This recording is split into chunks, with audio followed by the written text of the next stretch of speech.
Shafiqul Islam, channel I, Dhaka. 2021 সালের মধ্যে মধ্যম আয়ের দেশ হওয়া রাজনৈতিক স্লোগান হিসেবে ভালো, কিন্তু বাস্তবে তা সম্ভব নয় বলে মনে করে সিপিডি। স্বল্পোন্নত দেশের জন্য জাতিসংঘের বৈশ্বিক বার্ষিক প্রতিবেদন উপস্থাপন করে সিপিডি জানায়, বাংলাদেশের পক্ষে 2024-এর আগে স্বল্পোন্নত দেশের তালিকা থেকেও বের হওয়া সম্ভব নয়। আর বের হতে হলে প্রয়োজন কৃষি খাত সহ গ্রামীণ অর্থনীতির উন্নয়ন। পান্থ রহমানের রিপোর্ট। দুনিয়া জুড়ে একযোগে 47টি স্বল্পোন্নত দেশের উন্নয়ন প্রতিবেদন প্রকাশ করেছে জাতিসংঘের বাণিজ্য ও উন্নয়ন বিষয়ক সহযোগী সংস্থা আংটাড।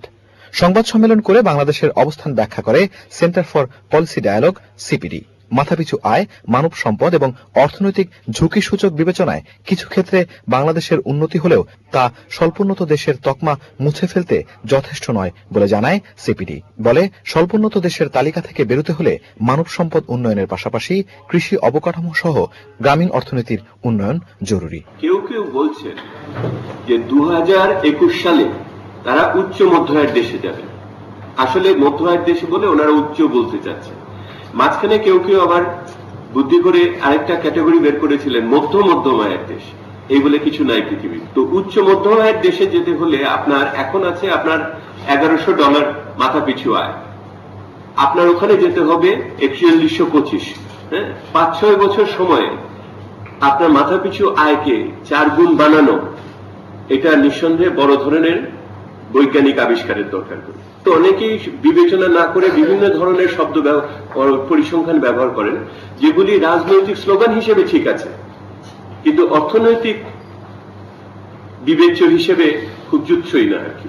দক্ষিণ এশিয়ার মধ্যে নেপাল ও ভুটানের উন্নতি চোখে পড়ার মতো উল্লেখ করে সিপিডি জানায়, কৃষি জমির উৎপাদনে বাংলাদেশ বিশ্বের সেরা হলেও কৃষি শ্রম উৎপাদনে পিছিয়ে বাংলাদেশ আছে 20তম স্থানে। যতখানি না আমরা সংখ্যার দিকে গুরুত্ব দিচ্ছি, তত বেশি আমরা নীতি, পরিকল্পনা, কৌশলের দিকে মনোযোগ নেই আমাদের কাছে মনে হচ্ছে।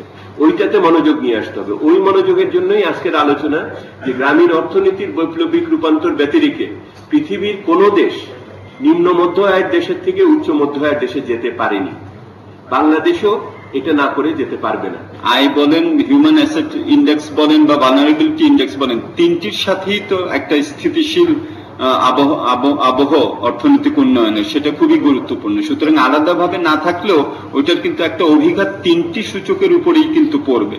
স্বল্পোন্নত দেশের তালিকায় থাকায় শুল্কমুক্ত বাজার সুবিধা ছাড়াও বৈদেশিক সহযোগিতা সহ নানান সুবিধা ভোগ করে বাংলাদেশ। তালিকা থেকে বের হয়ে গেলে এ সুবিধা থেকে বঞ্চিত হবে বাংলাদেশ। তবে সুবিধা পাবে বাণিজ্যিক ঋণের মতো নানা ইস্যুতে।